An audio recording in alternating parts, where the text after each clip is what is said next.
What's up guys, Chris here, bringing you a small little champion preview of the brand new champion Zed, the Master of Shadows. This champion was released onto the PBE a couple of hours ago.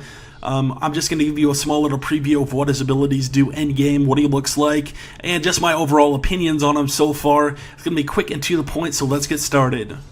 Starting off with Zed's Q, we have Razor Shuriken. This is a shuriken similar to Kinnon's, but instead of stopping once it hits a target, you can actually throw it in a line and does damage to all the enemies that it hits. I believe it's 70% damage once it hits that first target, so it has diminished returns a little bit, but it's still a great farming tool.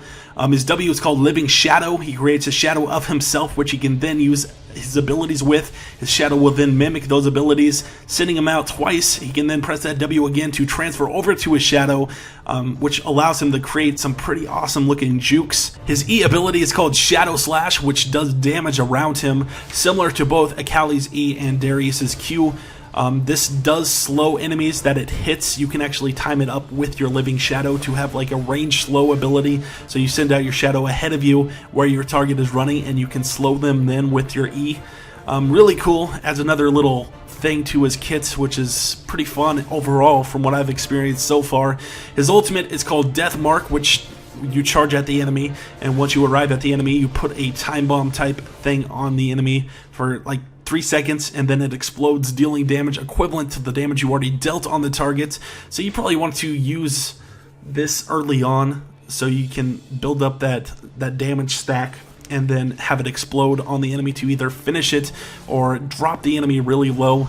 Once you use your ultimates, you leave a Living Shadow behind, so you can actually have additional burst on top of it, so it pretty much grants you another Living Shadow. So if you use your Living Shadow at first, dealing your damage with your Q and your E, you can then use your ultimate and use the same Q and the E with the Living Shadow again for additional burst, which is insane.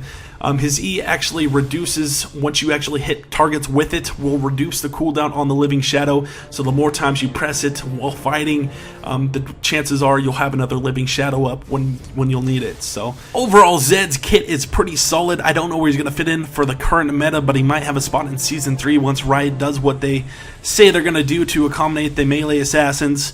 He might have a spot in the jungle, but this is all up in the air until he actually goes live, and I am by no means a professional player, so I don't really know exactly what I'm talking about. He might have a spot in the top lane as well, but this is just all what I think. My opinion, I think he's going to be a great farmer. I think he can harass with the best of them, but we will find out when he goes live. Until then, hopefully you enjoyed this video, and I will talk to you guys later.